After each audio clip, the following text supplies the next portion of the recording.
Welcome to my new mini blog. তো সকালবেলা আমি শুরু করি পাখিদেরকে খাবার দিয়ে। পাখিদেরকে খাবার দেওয়ার পরে প্রতিদিনের মতো ঘরে এসে এক গ্লাস জল খেয়ে নিচ্ছি। তারপরে বিছানাটাকে গুছিয়ে নিচ্ছি। বিছানাটা গুছিয়ে নেওয়ার পর ফ্রেশ হয়ে খেয়ে নিচ্ছি সকালের ব্রেকফাস্ট। তারপরে দুপুরে চলে আসলাম লাঞ্চে ছিল অনেক কিছুই। তারপরে বিকেলবেলা আমার আর মায়ের জন্য বানিয়ে নিচ্ছিলাম 2 কাপ চা। চায়ে চিনি ঢেলে নিচ্ছি 2 কাপ। আমি তো মোটামুটি চিনি খাই, তোমরা কেমন চিনি খাও? আর তারপরে দিয়ে দিচ্ছি চা পাতা।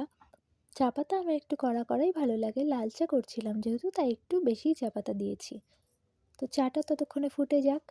ততক্ষণে বলি যে আমার চ্যানেলটিতে নতুন হয়ে থাকলে লাইক, কমেন্ট, শেয়ার এবং সাবস্ক্রাইব করে দিয়ে চ্যানেলটির পাশে থেকো। আর আমি চাটা এবার ছেঁকে নিচ্ছি। চাটা মনে হচ্ছে খুবই কড়া হয়ে গেছে, কিন্তু কড়া চা খেতে আমার বেশ ভালোই লাগে।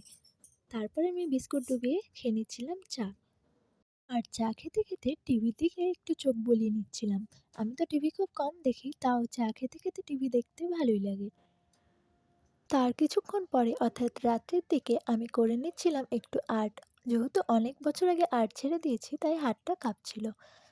তাও আমি চেষ্টা করছিলাম মোবাইল দেখে, আর সাথে ছিল কফি। এখনও তো পুরোপুরি গরম পড়েনি, তাই কফি খেতে আমার বেশ লাগে। আর আর্টটা কেমন হচ্ছে তোমরা জানিও, যদিও খুব একটা ভালো হয়নি, তাও চেষ্টা করছি। আর এই যে আর্টটা মোটামুটি সম্পূর্ণ হয়ে গেছে, তো ফিনিশিং টাচটা দিচ্ছিলাম। আর দেখো কেমন হয়েছে।